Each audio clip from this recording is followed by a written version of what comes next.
We got a different one on the channel today. It's actually an 05 Mustang with 200,000 miles. And we're gonna go ahead and put all this stuff on the table that you see right here onto this Mustang that is in need of some major love. So this is my father-in-law's car. He's the same guy that I bought my yellow 78 Land Cruiser from. So I help him out every time he needs some help on this thing.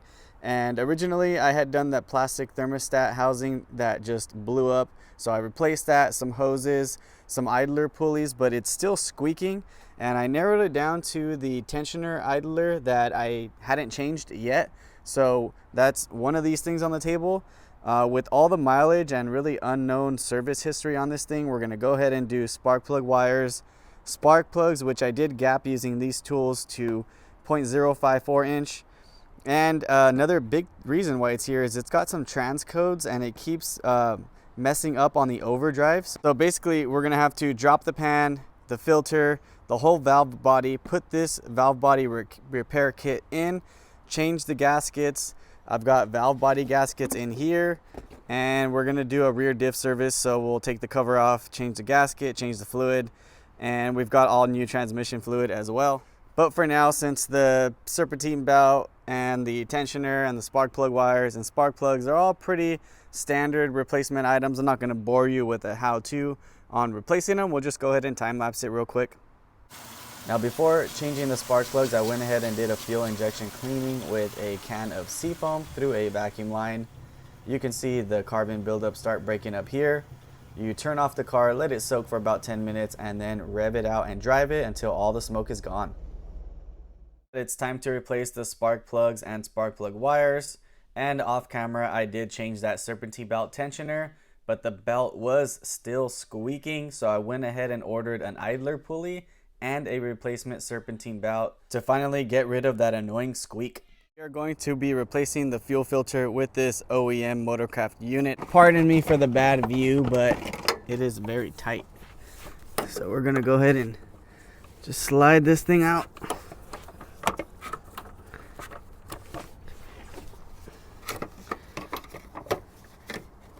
And right here, we'll compare the old with the new, and these are exactly the same.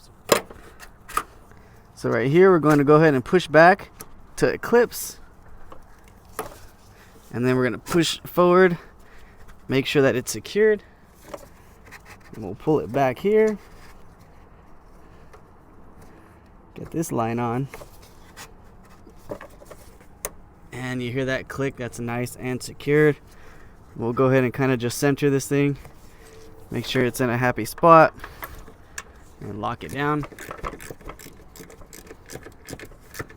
So we're good there. From here, we're gonna go ahead and pop this panel back on, and that's just some extra fuel that's dripping down from when I originally released the lines. So just out of curiosity, I want to see how good this thing worked. I'm not really seeing a production date, but this is going to be the clean side, that filtered fuel, and this is going to be the dirty side where it got in. So if I dump it back out, it should be dirty. Oh yeah, way dirtier than the clean side. Nice and clean, super dirty. So it did its job. Then it was time to service the rear differential. I went ahead and removed the fill plug, then loosened up all the bolts, broke the seal on the cover, and let it drain into a pan below. Once that's done, it's time to clean all the mating surfaces, install a new gasket, top it off with fluid, and install the fill plug. So moving on to the transmission, this thing has a P0741 code, and right here we got a Transgo Shift Kit. It is SK 5R55W. And it works on a couple of different variances of that transmission. Once we get that Transgo Shift Kit installed in the valve body, we're going to go ahead and replace the filter, which we're using a Wix 58844, and that comes with this gasket as well. And then we'll be filling it up with Motocraft Mercon, and we've got this little fitting right here to put on the drain pan to help fill up the oil. So we'll go ahead and get this thing up off the ground and get that transmission pan dropped.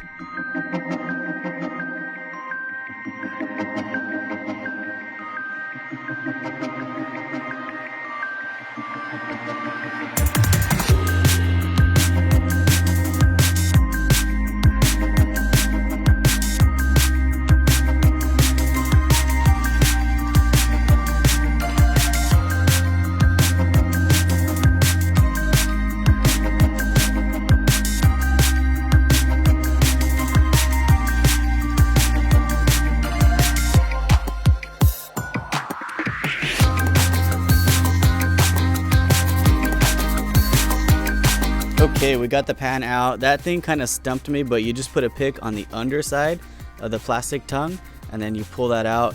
Now this OEM gasket is reusable and it feels good still, so I'm not sure if I'm going to clean that up and use that or the replacement. Obviously the design is very different and OEM is preferable, so we'll see. But check out this fluid that's coming out. It is really dark. I would say most likely original, but could have been changed maybe once. We'll see right now if we take the filter off and whether it's genuine or not. Obviously someone could have used genuine parts, but most of the stuff that I found that's been serviced has been aftermarket. And right here on the magnet, let's see what we got. Yeah, quite a bit of buildup, but if it's never been serviced, it's pretty normal amount. If it has been serviced, we could be seeing some excessive wear. We'll dig in further once we get the valve body out. So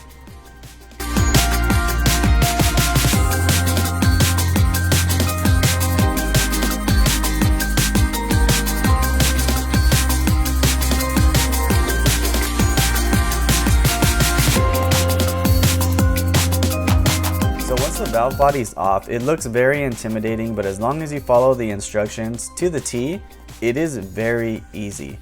The only thing that actually took a long time to complete was replacing those valve body gaskets, which you see on the left. Those are the new ones. The old ones are literally baked onto the aluminum plate and you have to scrape them off with the razor blade for a couple hours. Once that's done, it's time to clean up the mating surfaces and reinstall all of the parts the same way you took them out. Be sure to torque the valve body in the correct sequence and to the correct torque spec before reinstalling the filter and filling it up with fluid. Like I said before, I'll link good videos that helped me figure out how I wanted to tackle this project in the description, so you can go ahead and see all those other steps. And right now we're going to go ahead and top this off. We're going to change the oil. We're going to change all 4 of the oxygen sensors, and then we'll go on a test drive and see how it does. Okay, so that was pretty easy to swap out all 4 of the oxygen sensors. Let's go ahead and get this thing fired up. I already changed the oil and oil filter. We just need to get this thing started so we can check the transmission fluid. Once that's done, we'll go ahead and do a test drive and go through all the gears. All right, guys, we are very late in the night on this.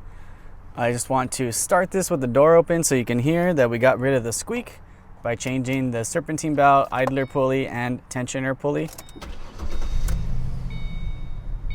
So we are squeak free. You can see the mileage here, 196. No more check engine light, and all 4 oxygen sensors changed, all spark plugs, all wires, fuel filter, rear diff fluid, rear diff gasket, valve body rebuild with the shift kit. We did 8 quarts of Mercon V, the filter, and reused the factory gasket because it was still in good condition. So right now we're gonna go ahead and go on a test drive and make sure that it shifts through all the gears. Okay, we're just gonna jump on the freeway right here for one on and off ramp. Second gear, third,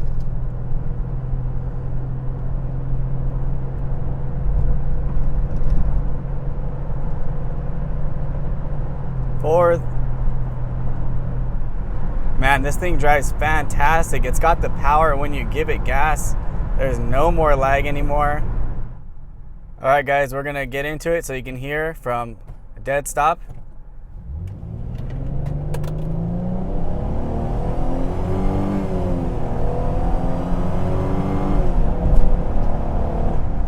Woo, this thing moves. What a difference. I highly suggest getting one of these installed on your transmission, especially if you have a P0741 code. This thing was acting crazy before we put this shift kit in, and it's driving like a whole new car now. And one last thing I want to do before closing out this video is using all of this stuff right here to go ahead and glue the glass back onto the convertible top.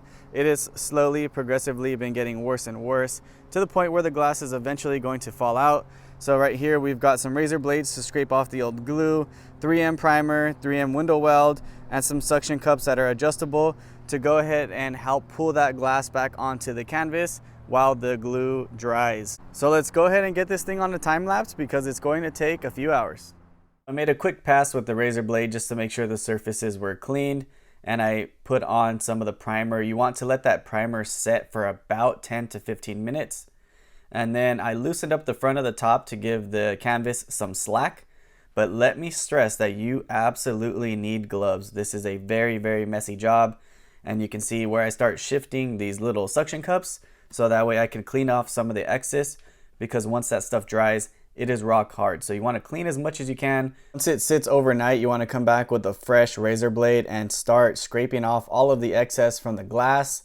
And then I like to use a nice edge of the razor blade and kind of just make a line all the way down where you can see right here. All right, so I use the razor blade just to clean up all of the glass after taking the suction cups off.